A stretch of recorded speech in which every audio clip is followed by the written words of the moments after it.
Better Call Saul. There we go. Little rusty, but you'll do better next time. It's great to meet you. It's an honor. I'll see you. Gene. Hey guys, Kiwi here. In this video, I'll be breaking down and discussing the extended Gene scene during the Season 5 premiere of Better Call Saul. Season 5, Episode 1, Magic Man. Warning of spoilers for Breaking Bad, El Camino, and Better Call Saul, and let's jump right into this. So holy crap, I loved this Gene scene. Just when I thought it was going to end, it just kept going and going and going. It's so amazing how the Gene sequences at the beginning of each season have evolved in the way that they have. And as far as the cab driver confrontation goes, they had me going in the first half, not gonna lie. What do you want? I just want you to admit it. I don't know what you're... Sure you do. Just say it.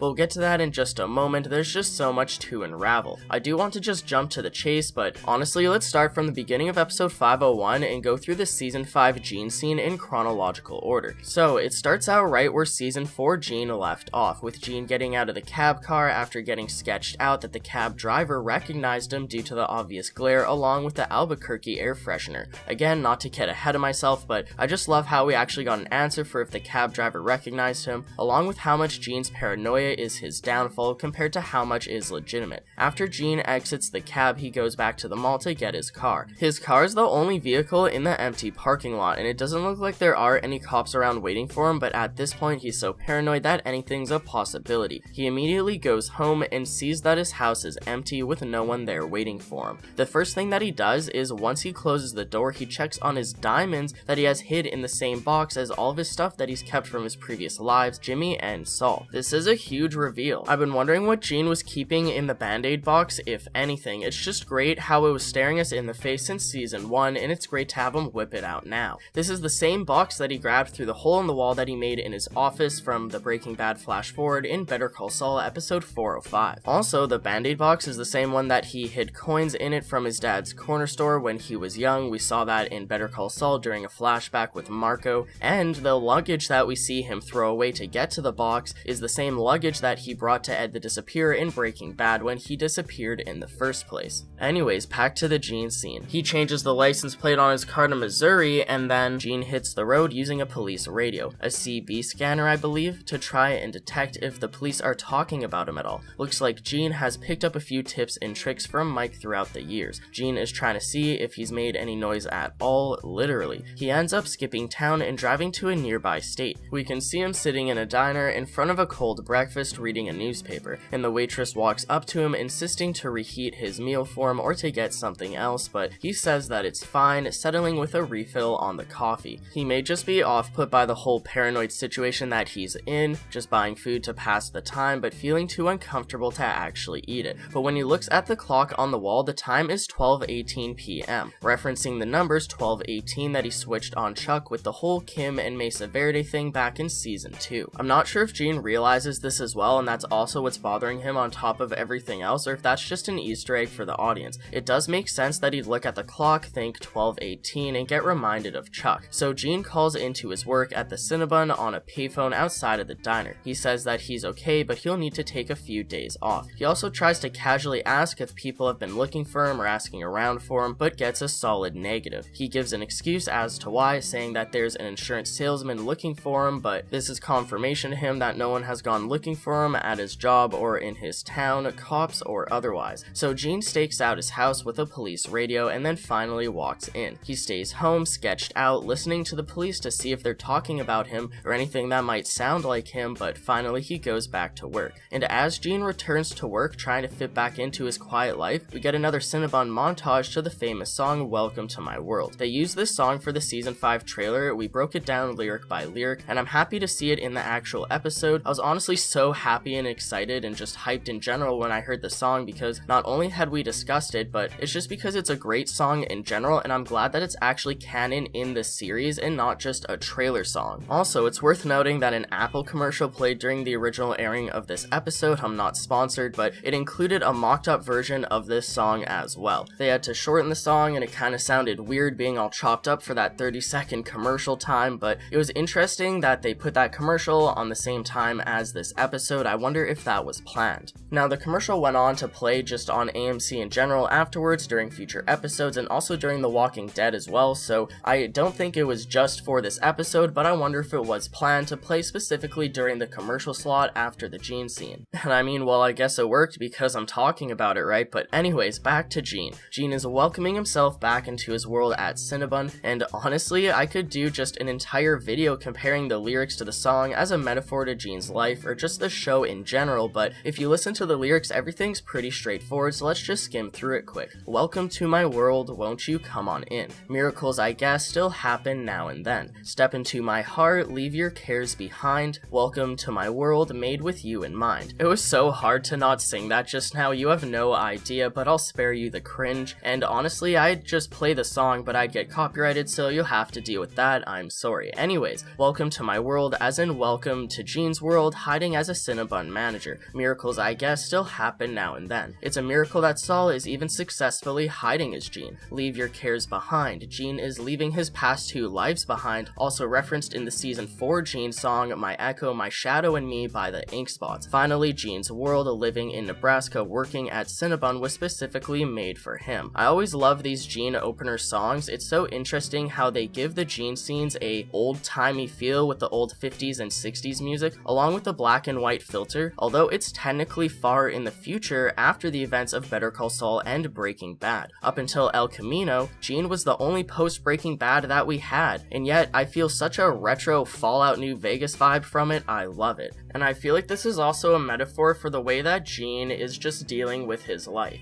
He's not living in the moment, or rather in the future as Gene. Instead of creating a new life as Gene and just accepting it and trying to be happy, he's living in the past. He's living in his past. He can't stop thinking about how much he misses being Saul Goodman and Jimmy. This is why everything's black and white and we get the old-timey music with that vibe. Even though it's in the future, Gene's stuck in the past. So moving on, just when Gene thinks that the coast is clear to settle back into his quiet little life, he gets recognized as the song ends. It is you.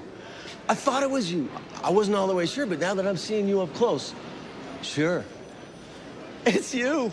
First off, we see them walking by in the background as Gene is eating a sandwich, which is also the same spot that we've seen Gene eat that same lunch previously back in season 3. Not to bury the lead though, the man who walks up and recognizes Gene as Saul Goodman is none other than the taxi cab driver who spooked Gene back in season 4. This was crazy intense. I had red flags flying everywhere with a horrible gut reaction, as I'm sure Gene did too. And speaking of which, Bob Odenkirk's acting as Gene is flawless. His stunned mood as he's caught off guard, the second that he thinks the coast is clear, obviously not trying to say anything to incriminate himself, at least at first. For real though, how much is Saul's paranoia just in his head and how much is legitimate? This has been the leading question throughout all the Gene scenes, and it's finally coming to fruition. This whole time we've been wondering, is Gene unreasonably paranoid? Is his paranoia self-destructive? Will Gene's paranoia be his downfall? Sure, he's been paranoid out of his mind this whole time, but he was right, the cab driver recognized him. It makes sense that the cab driver never went to Gene's work at Cinnabon, even though he's been looking for him, because when he picked up Gene at the hospital, it's not like he knew exactly where he worked. But that being said, how did he know that he'd be at the mall? Was that just a coincidence, or did the cab driver actually follow Gene back to where he got his car at the mall parking lot? It would be a huge coincidence for the cab driver to just so happen to be walking through the mall with his friend when Gene goes back to work for his first day. And he even says that his friend wanted to tag along and see as well, as if they knew that they'd see him there.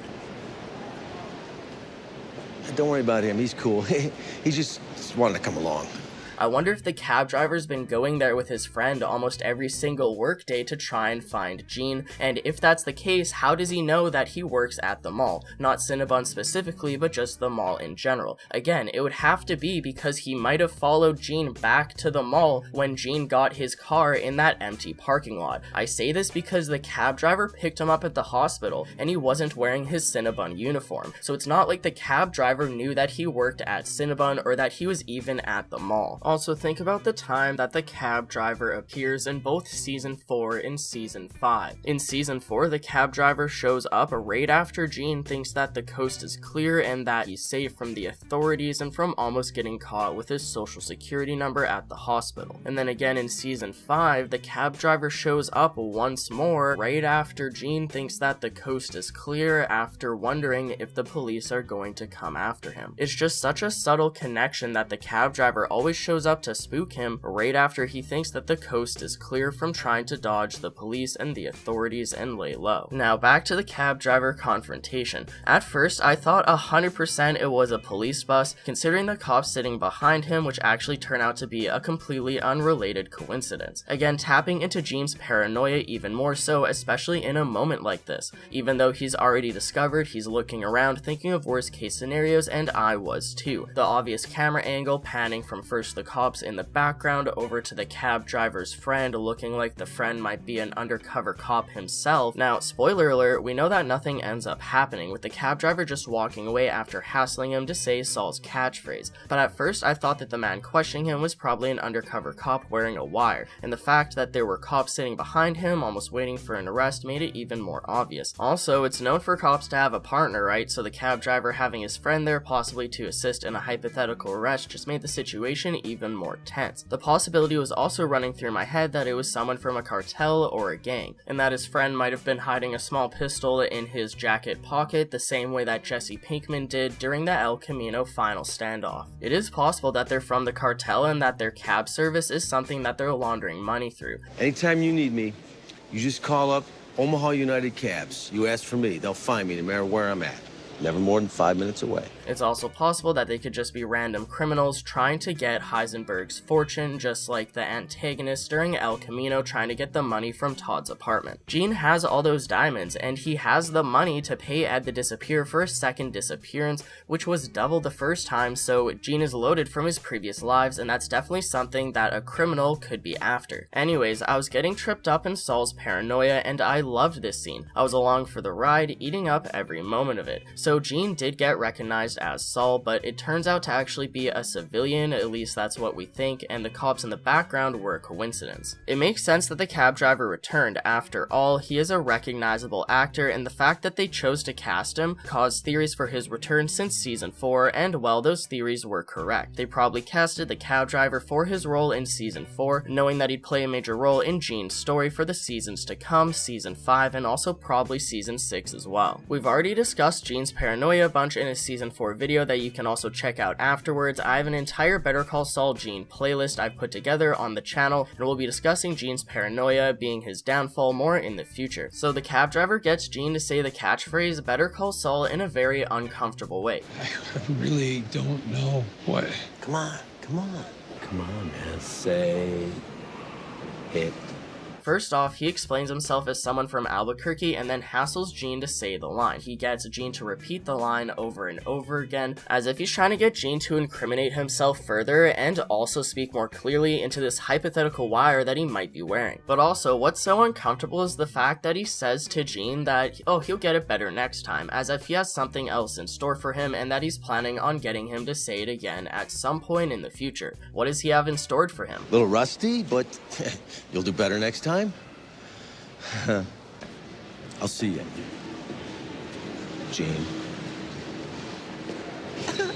This could be chalked up as something rhetorical, like, oh, you'll get it better next time. Like, whatever, next time you see a fan, you'll get it right. I feel like this does have a deeper meaning behind it. If he was a cop, he could have arrested him right there. Gene was admitting his secret identity in a moment that seemed insane for him to do, but he was trapped in a corner, he was fed up, and he's had enough, and we'll see more of that by the end of this Gene scene. Better Call Saul.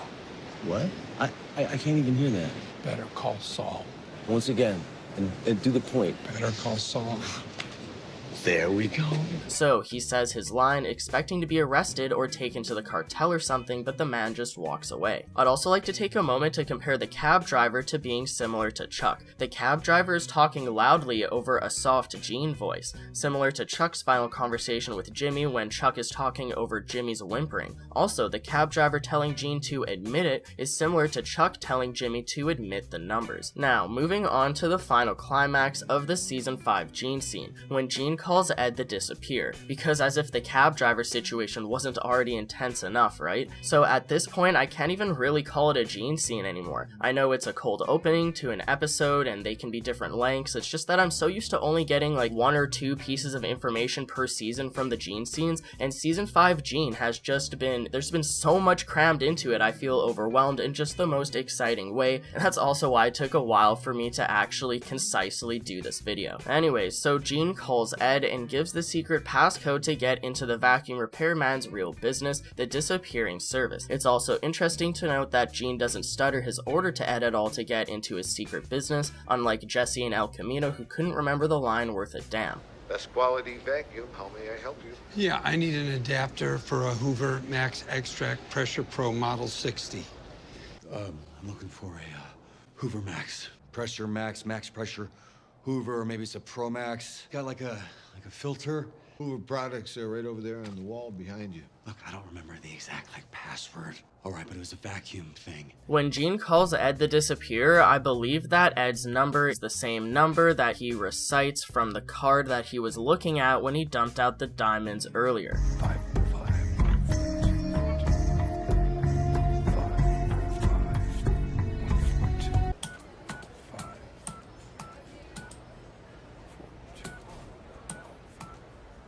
Please deposit an additional 50 cents. They state that he's a returning customer, and Gene explains that he's been made. As Ed tells him the steep pricing along with the elaborate planning that they'll have to do to relocate him again, Gene starts zoning out. He starts thinking about just everything under the sun, about like how much money and effort it'll take just to get him back into the same situation, how much more dangerous it'll be having to do this a second time, because if he's not careful, even if he does get a new identity just like Gene, this could very well happen again, so if he does get relocated, he'll have to be in further isolation.